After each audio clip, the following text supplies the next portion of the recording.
Well, we're going to go ahead and get started. And we have two microphones which will just pass back and forth to each other, and we'll need to make sure that the other one goes on for a second. Hi, everyone. Thank you so much for being here. I'm Tiernan Sittenfeld with the League of Conservation Voters, and we are thrilled to be here today for this roundtable with our fantastic state LCV partners and with two incredible climate champions, Majority Leader Chuck Schumer from the great state of New York, and Chair of the Senate Agriculture Committee, Debbie Stabenow from the great state of Michigan. Thank you both so much for everything that you did to fight so tirelessly to ensure that the biggest investment the world has ever seen in climate and clean energy and environmental justice was enacted into law. We are with you at every step and so grateful for everything you do every day. And thanks to the incredible leadership of President Biden, of these two magnificent senators, of the other congressional Democrats, our clean energy economy is thriving. It is truly, this investment is supercharging this great clean energy economy. The Affordable Clean Energy Plan, the Inflation Reduction Act, we use the names interchangeably, but it is creating good-paying, family-sustaining jobs. We're up over more than 270,000 so far. There is hot off the presses news today about all the ways that this new law is saving consumers money, putting cash back in their pocket. There was big news about $1 billion of upfront savings from EVs, 150,000 EVs just since these new credits took effect on January 1st. And of course, as people across the country suffer, even before summer has officially begun, from deadly and devastating impacts of extreme weather fueled by the climate crisis, we are finally acting on climate at the scale that science demands. So we are absolutely with Leader Schumer, with Chair Stabenow, with the Biden administration to defend this incredible progress, including, of course, the $20 billion in climate-smart ag solutions. And, of course, we are absolutely hell-bent on stopping the relentless attack from MAGA congressional Republicans who stand with big oil and their profits at every step at the expense of our health, our climate, our wallets, and so much more. So I am so glad to be here today with four incredible state LCV partners.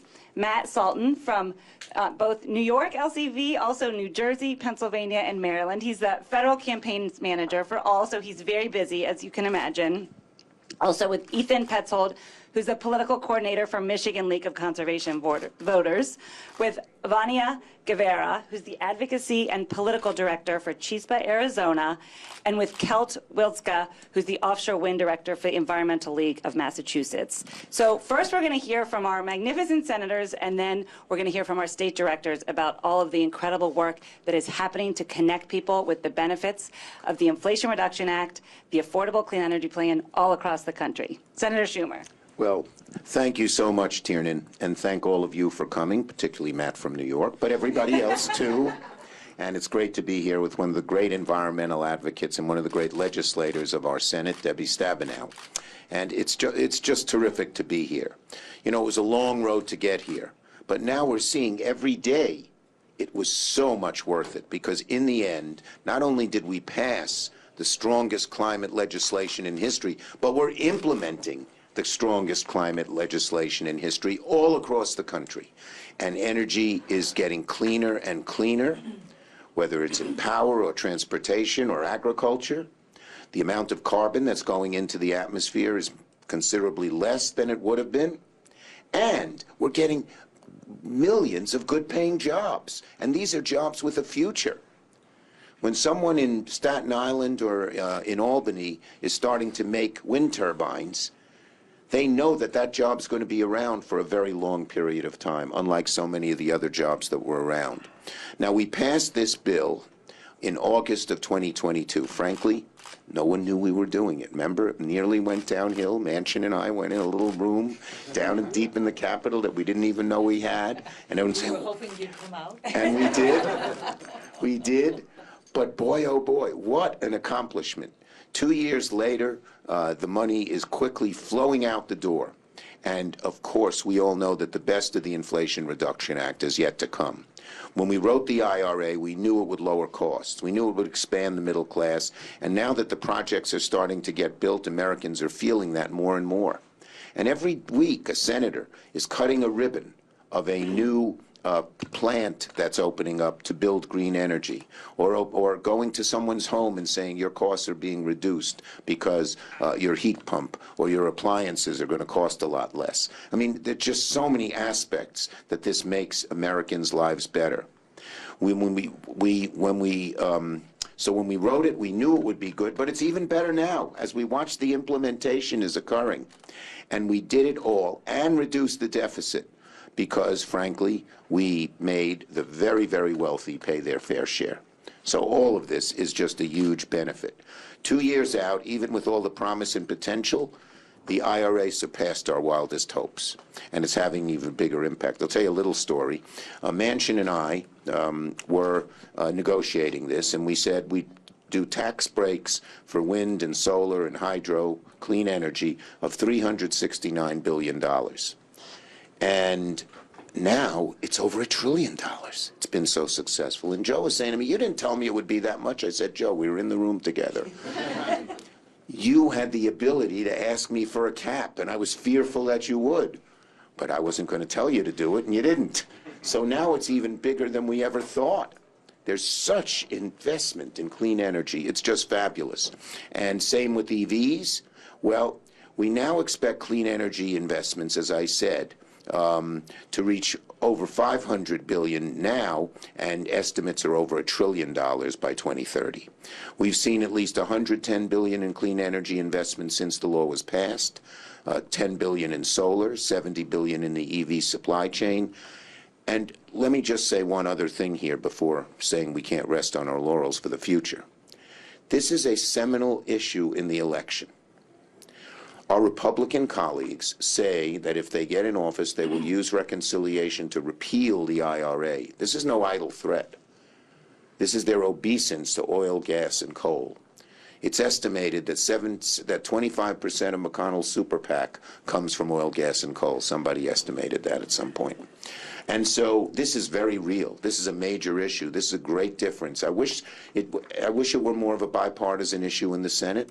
It is a bipartisan issue in America, with many Republicans supporting green energy. But I wish it were more in the Senate. But make no mistake about it, America, if they get in charge, all this great stuff is going to be undone. And lots of projects that are already underway may be stopped in the middle.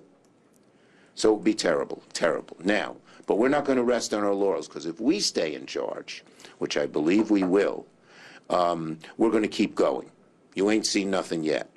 We know much of the success of the clean energy investments would be lost without ability to bring power to places that generate renewable energy to communities all over the country. And that's why a month ago, very quietly, but I was able to get FERC, a little-known agency, but very important, to finalize transmission rules so all that great solar and wind power can get to the places where the people are. We had to wait till we had a majority of people in favor of this in FERC, so we couldn't do it before January. The window's closing in June, but they got it done with all of the issues that we're talking about. And we have, so that was a great thing, but we're going to keep going. That's the point I want to make. We're going to keep going, working with many of you to go way beyond our 2030 IRA, as good as it was. Our goal there, my North Star, was always 40% reduction of carbon into the atmosphere by 2030. We've done that. But that's not good enough for the future. So we're going to have to do much more. And once again, I just want to go back to the job creation. Clean energy businesses have created 170,000 jobs across 44 states. There are millions more jobs expected in the future, and even millions more if we're able to do even more things to encourage clean energy. It's the largest, and also, let's not forget that in the IRA we had the largest investment in environmental justice. But a lot of the groups involved in environmental justice don't have the wherewithal to go and apply for all these grants and stuff like that. So we're making that happen, and that's another thing that will occur in the future. We're going to improve on that. So let me just finally touch on some of the game-changing things we've done in New York. New York was the first state to roll out DOE's clean energy home rebates. I was there. We had a great event. The home electrification and appliance rebate program is a win-win-win. We have $158 million in federal funding that flows directly to consumers in New York, mostly helping out lower-income New Yorkers to save on energy bills and reduce pollution. Thanks to the IRA, New York State, we hope, will become the offshore wind capital of the world. Well, maybe not the world, but of the country. They did a lot over there in the Baltic Sea, over there in Europe. But we think it will be. And times have been a little turbulent for offshore wind, but we're working very, very hard to make it happen. And I worked around the clock to save it when interest rates went up and it looked like some of the companies might pull back. We worked with the state of New York. I give Governor Hochul credit for that, as well as our agencies, DOE, Interior, and Treasury, to get the support going. And we're back on track to be a great center of clean, beautiful offshore wind. So all this is great. We got a lot more to do, but we've accomplished a lot, and America is now seeing and is very happy with the results. Thank you, Tiernan. And with that, we've got to go back to the floor and vote. Senator Stabenow. Senator Stabenow is doing such a good job on all of these environmental issues, but maybe at the top of the list, of course, is agriculture. We don't forget that 10% of the carbon that goes into the atmosphere comes from agriculture, and we can reduce that and help farmers at the same time. And there's nobody better than to stir that pot and get it going than Senator Stabenow. Thank you. Thank you, Senator Schumer. And I just want to say before Senator Schumer leaves, we wouldn't be here, we wouldn't have this without his incredible patience and tenacity. So thank you so much for that. And thanks to LCV, such champions, just love everything you do. Ethan, I'm so glad that you're here as well. Let me just touch on a few other things, sort of expanding. Senator Schumer talked broadly about the clean energy provisions and so on, and incredible jobs that are being created. I want to brag a little bit about Michigan, I have to, because before talking specifically about agriculture, because I always say you don't have an economy unless somebody makes something and somebody grows something, and that's true in clean energy and tackling the climate crisis as well. But we are now in Michigan leading all the states in the clean energy boom right now. We have 45 new projects in less than 2 years that have come online. 45 new clean energy manufacturing projects for over $21.5 billion in investment in over 20,000 good-paying jobs. And we're just getting started in Michigan. So this is wonderful. And I also want to stress something with my finance committee hat on, the role that I played on the tax credits in authoring several of the manufacturing credits. But I was very focused on making sure these were production tax credits. Why? We have in the past allowed investments. We would invest in wind or solar or other technologies, but it didn't matter where they actually were made. So the jobs would go overseas.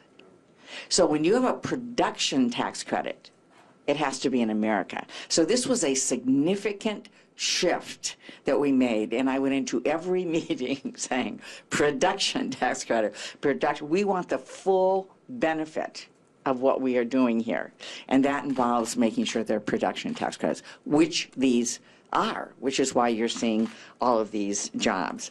Let me talk a little bit about farmers. And we have, as Senator Schumer said, maybe 10% of the pollution, but probably about 30% of the solution here with all the things that we can do in regenerative agriculture, in keeping carbon in the soil, and also addressing clean energy opportunities in rural America. So before mentioning farmers, let me just say that we, right now in Michigan, have farmers and rural small businesses that have gotten over $8 million in what we call our REAP program, Renewable Energy Assistance program that we have that allows them to set up solar panels and get grants for that, grants and loans for wind turbines and so on. And just getting started now, the ones that have already done that over the next 10 years are going to save $20 million in energy costs. And they're just getting started again, $20 million.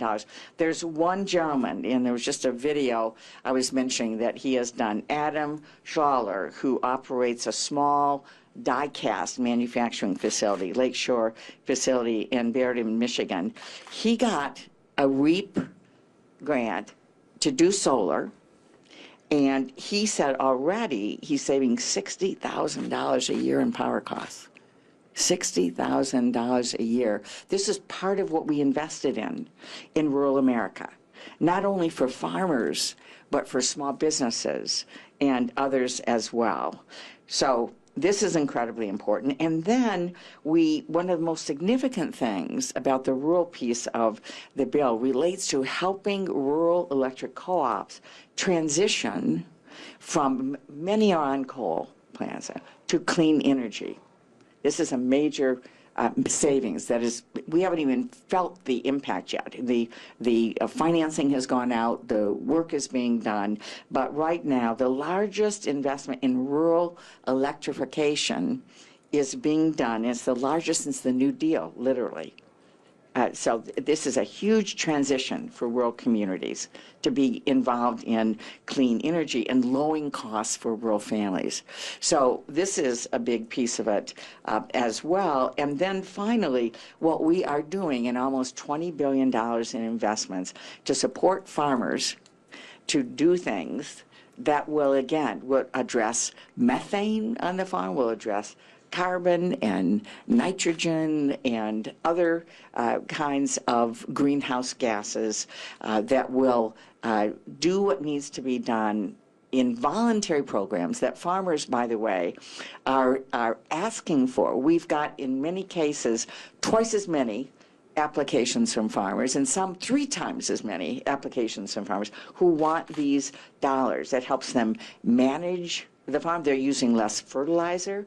When you can do no-till processes and not plow up the land, you're releasing less carbon into the atmosphere.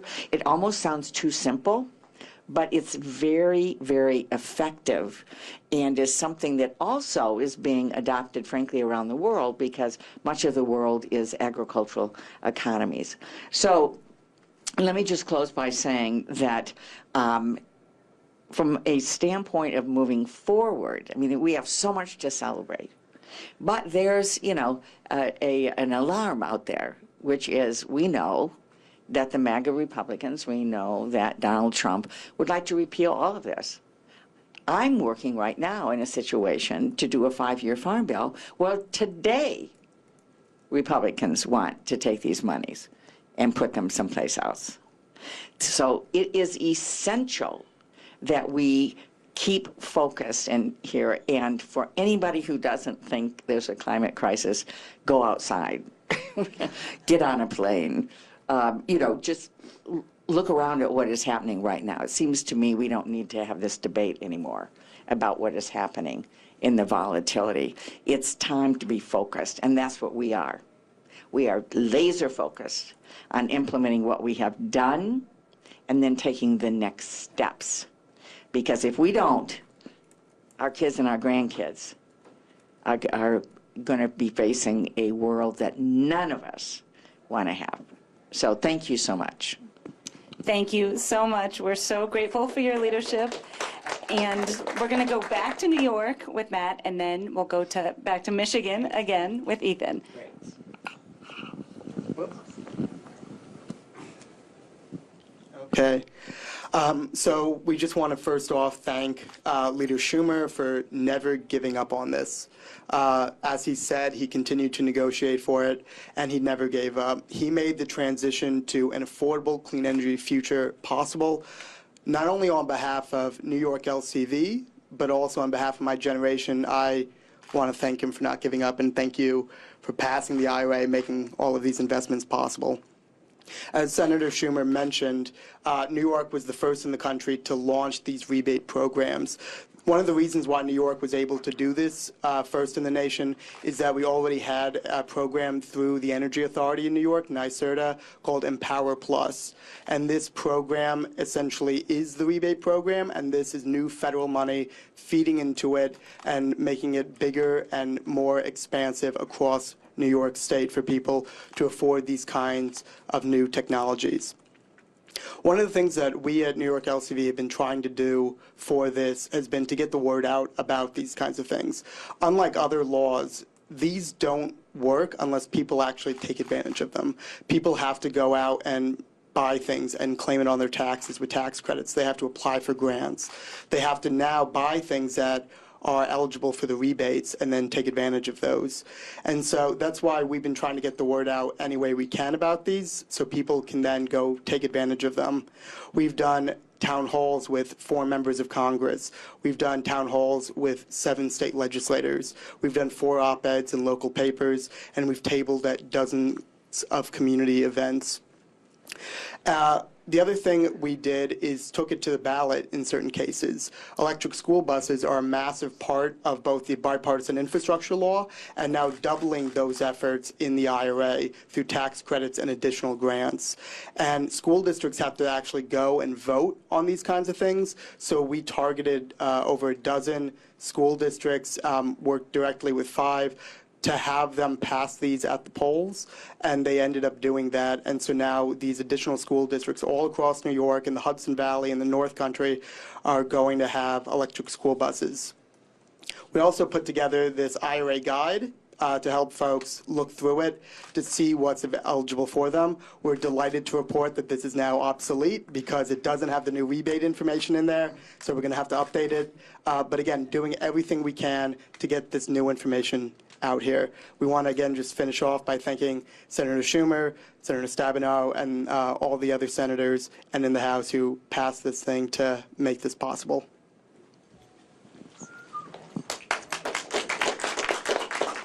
Well, good afternoon, everybody. My name is Ethan Petzold. I'm the political coordinator at the Michigan League of Conservation Voters, and we're the largest political organization in Michigan with protecting our state's land, air, water, climate, and democracy at the center of our work. And I'm really excited to join Senator Stabenow today, who has been an incredible climate champion. Just last year, we gave her our Lifetime Achievement Award for her legacy of really protecting our Great Lakes, investing in climate-smart agriculture, and taking action on climate. We know in Michigan that President Biden's Inflation Reduction Act just really doing incredible things to allow us to go into a clean energy future, a future with lower energy costs, with more jobs, with healthier communities.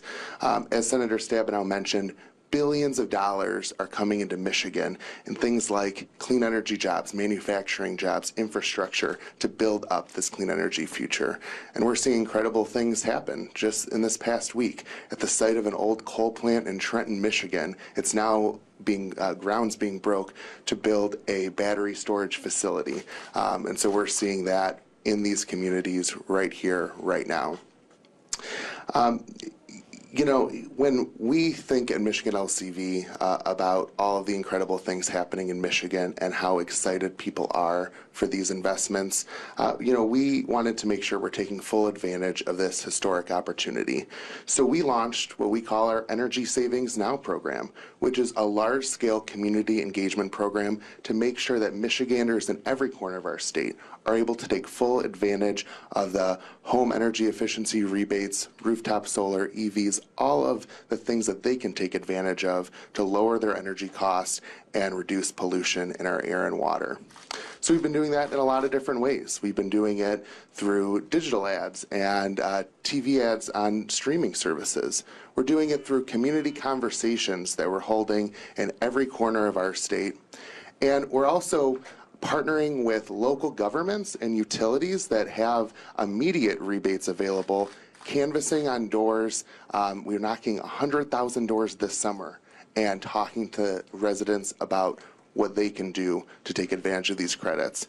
When we're at their doors, we have them scan a QR code on a door hanger just like this. This is for the city of Ann Arbor, our door hanger there. And right there, they're able to calculate their energy savings, what they would be eligible for. And then we can sign them up right then and there for a home energy audit.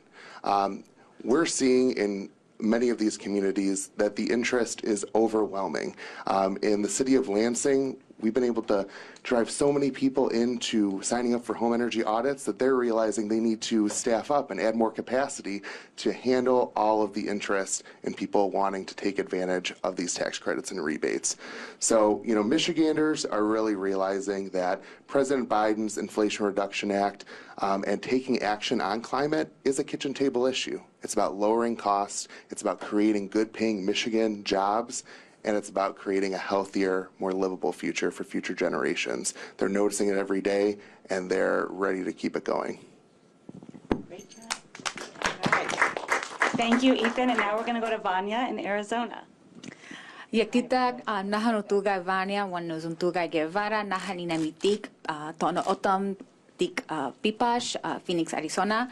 I'm with Chispa, Arizona, and we focus on ensuring that environmental justice is prioritized in our communities, which means that no matter where you live, how much money you make, everyone should have access to clean air, clean water, and access to public lands. I know for us in Arizona, many of our members, and for myself and my family included, it's a dire situation in that it gets so hot that it's literally a matter of life and death.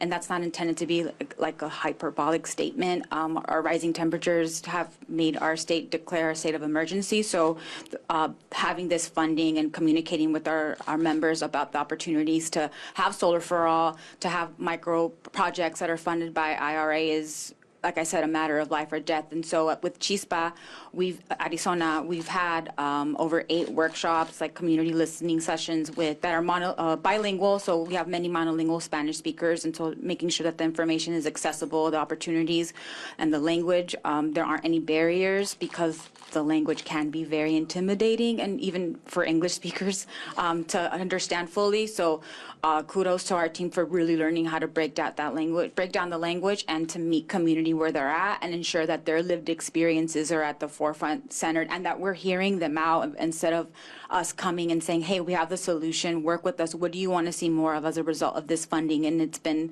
phenomenal to really empower our people to say that we did this for them and because of them, with their voices and their input. And so about 500 people have attended these sessions, and I think it's also imperative that I mention that we want clean energy transition, but that doesn't happen at the expense of our indigenous communities, our working class, or our environment, especially with access to public lands. There's a lot to celebrate, but I know that if we're not able to go outside and take advantage of natural resources without hurting our, Mother Nature, we'd be remiss to not have those conversations with our elected officials, and also nationally, because we literally have people whose mental health and life depends on whether or not they can go outside and access nature. And so, yeah, there's a lot of excitement. Again, it's sort of an uphill battle, given that our local government doesn't always support the work, but we're working really hard, and it definitely helps to have federal investments and opportunities to make sure that, again, it's accessible and that people are excited about it, because we're not able to live really a quality of life when it gets up to 120 degrees every single day in the summer. So yeah, that's just a little bit on like how dire the situation is. But we're proactive in ensuring that we're working with labor to make sure, again, that extraction and harmful practices aren't being done to the environment, and just to ensure that whenever anyone's talking to our communities about it, that it's done in a way that you meet community where they're at, and that the information is accessible in the language that's most predominantly spoken in that community. Thank you, Vanya. And now we're going to go to Kelt, and then we'll be happy to take any questions. Okay, great. Well, hey, everybody, thanks so much for being here today, especially a big thank you to our congressional climate champions who joined us earlier. My name's Kelt Welska. I'm the Offshore Wind Director of the Environmental League of Massachusetts, where I lead New England for Offshore Wind, a growing coalition of over 100 environmental nonprofits, labor unions, educational institutions, and business associations, all working together to ensure that offshore wind is developed responsibly and equitably off of our region's coast. I want to start here by really zooming out first. I have to say that offshore wind is a remarkable feat of human ingenuity. These are some of the largest machines that humankind has ever built.